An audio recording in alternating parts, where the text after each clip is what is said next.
Hey entrepreneurs, welcome back to Leader's Journey. I'm Vicky Brown. As we're all starting this last quarter of the year, one of the things you should think about is, have you completed all the employer requirements for the year? One big one is training. Sure, my state, California, was one of the first to require anti-harassment training, but so many states have followed suit. In fact, there's a pretty good chance that you're highly encouraged, or even outright required, to give your team anti-harassment training on a regular basis. By the way, before we go any further, can we agree that it's not harassment training? I don't know about you, but I have no intention of teaching people how to harass. It's anti-harassment training. Better yet, it's let's work hard to have a respectful workplace training.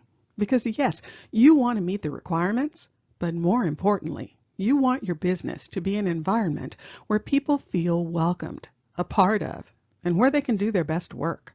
Maybe even better than their best. So, training is essential.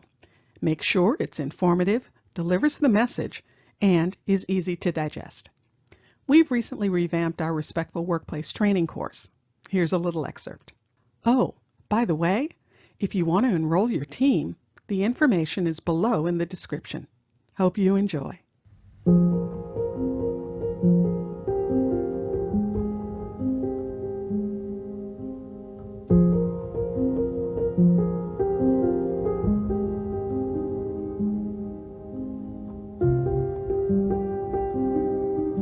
One very powerful way to fight discrimination, abuse, and harassment is to intervene and support coworkers who may be the target. Bystander intervention training originally came about to help prevent sexual assault on college campuses. But more and more, bystander intervention techniques have been proven to be impactful ways to interrupt bullying, harassment, and other forms of targeting behaviors at work. Very often, those witnessing the inappropriate behavior aren't clear on what they can do or how, and more importantly, how or if it will impact their employment. But it's important to know that when it comes to workplace culture, everyone is responsible for creating it in every interaction, every day.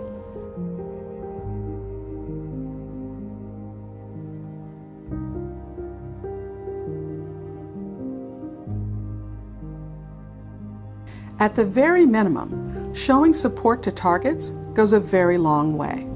When someone has been targeted by a harasser or abuser, they often feel isolated, alone, and diminished. Reaching out and acknowledging that you saw or heard what happened and didn't think it was right helps make clear that the behavior isn't normal and shouldn't be normalized, and that it's not the target's fault. Taking on responsibility. You may have done or said something, or not done or said something, that set the harasser off. That's not unusual. It's not a valid excuse for that type of behavior, but victims often feel that in some way they caused the situation.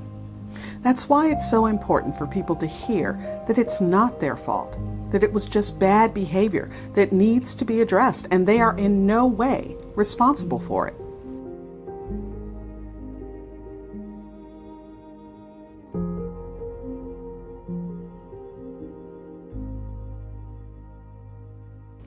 While it may not seem like a lot, just that connection can be incredibly nourishing and supporting, and can give someone the power they need to take action against the harasser.